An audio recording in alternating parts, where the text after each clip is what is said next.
You're 17. Everyone around you is worried about a chemistry test.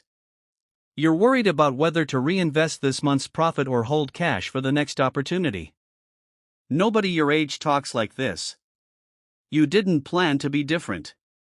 You just made one decision at 14 that nobody else in your grade made, and 3 years later, the gap between you and everyone else isn't measured in allowance anymore.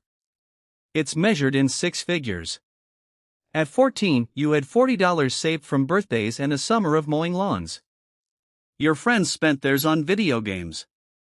You bought your first 10 shares of an index fund, not because you understood compounding, but because your uncle mentioned it once at a barbecue and the number stuck in your head. $40 isn't a story anyone tells.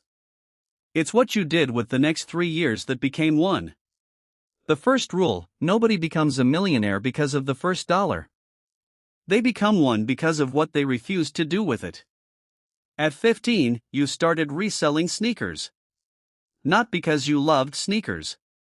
Because you noticed a gap between what people paid at release and what they paid 2 weeks later on resale sites, and you had $40 sitting in an account instead of spent on the sneakers themselves. You bought 2 pairs. Sold one for double. Kept 1 pair of capital moving instead of 1 pair of shoes on your feet. Your friends thought you were weird for not just keeping a pair for yourself. You thought they were weird for not seeing the same gap you saw.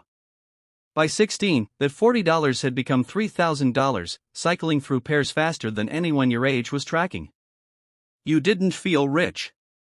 You felt busy, texting resellers at midnight, tracking release calendars like other kids track sports scores. Nobody applauded it. Your parents worried you were spending too much time on your phone. They weren't entirely wrong. They just didn't know what the time was building.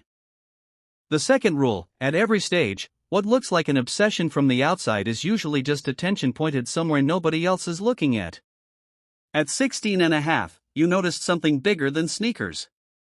You'd been quietly learning the psychology of resale pricing, the same psychology that runs every market, just at a scale you could actually touch. You started small positions in stocks your research suggested were undervalued, using money that had already survived one full cycle of doubling.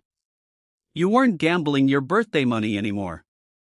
You were gambling money that had already proven it could grow, with lessons attached to every dollar of it. You made mistakes here nobody warns you about. A stock you were certain about dropped 40% in a week.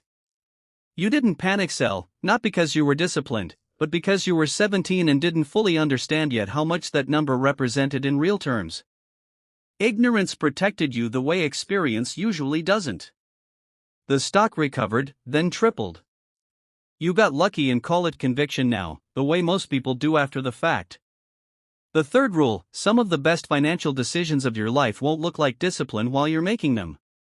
They'll look like not knowing enough to be scared yet. By 17, the sneaker business had scaled into something closer to a small operation, 3 friends helping you source and ship, a spreadsheet tracking margins tighter than most adults track their entire monthly budget. The stock positions had grown alongside it, compounding quietly in the background while the resale business generated the active cash flow. Combined, crossing 7 figures wasn't a single dramatic moment.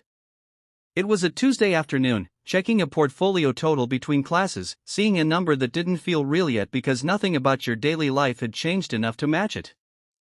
You still go to school. You still get grounded for missing curfew. Your bank account crossing $1 million didn't change your bedtime. That disconnect is the part nobody prepares you for. The number can be enormous while your actual life stays almost exactly the same size, because you're still 17, still living in your parents' house, still a kid by every legal definition except the one printed on a brokerage statement. The fourth rule: the money arriving early doesn't make you an adult. It just means you'll spend more years than most people learning how to be one while already holding the responsibility of one. You think about your classmates sometimes, not with superiority, just with a strange kind of distance. They're planning which college to apply to. You're planning which entity structure makes sense for the business before you're even legally an adult. Neither path is wrong. You just started asking a different question earlier than they did, not a smarter one, just earlier. The gap between you and them isn't intelligence.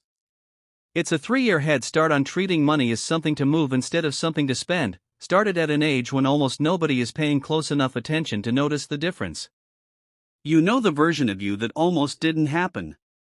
The version that spent the $40 on video games at 14, same as everyone else, indistinguishable from any other kid in your grade.